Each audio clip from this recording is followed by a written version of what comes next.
Tahukah kamu kenapa bisa terjadi banjir?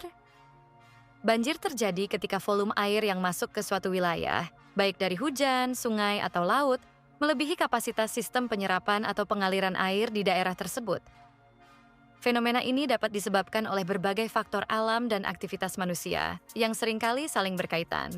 Berikut adalah penjelasan mendetail mengenai penyebab banjir dan mekanismenya.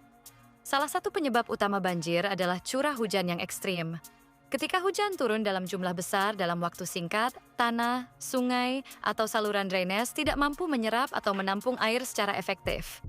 Air hujan yang melimpah kemudian menggenangi permukaan tanah dan menyebabkan banjir. Hal ini sering terjadi selama musim hujan, terutama di daerah tropis yang mengalami intensitas hujan tinggi. Kenaikan permukaan air laut juga menjadi penyebab banjir di wilayah pesisir. Fenomena ini disebut banjir rob, yang terjadi akibat pasang surut laut atau kenaikan muka air laut akibat perubahan iklim.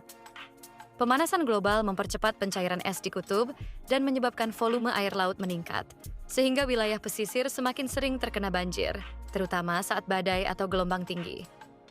Kerusakan lingkungan seperti deforestasi juga berkontribusi terhadap terjadinya banjir. Ketika hutan ditebang, kemampuan tanah untuk menyerap air berkurang secara signifikan. Akibatnya, air hujan yang seharusnya meresap ke dalam tanah langsung mengalir ke sungai, memperbesar risiko banjir.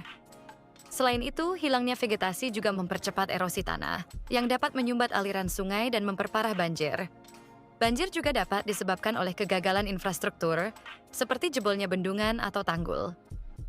Ketika struktur ini rusak akibat tekanan air yang terlalu besar atau kurangnya perawatan, air akan mengalir tanpa kendali ke daerah sekitarnya, menyebabkan banjir yang seringkali bersifat mendadak dan merusak.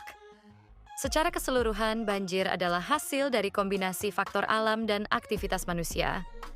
Untuk mengurangi risiko banjir, diperlukan langkah-langkah mitigasi seperti memperbaiki sistem drainase, menjaga kelestarian hutan, mengelola tata ruang yang baik, serta meningkatkan kesadaran masyarakat tentang pentingnya menjaga lingkungan.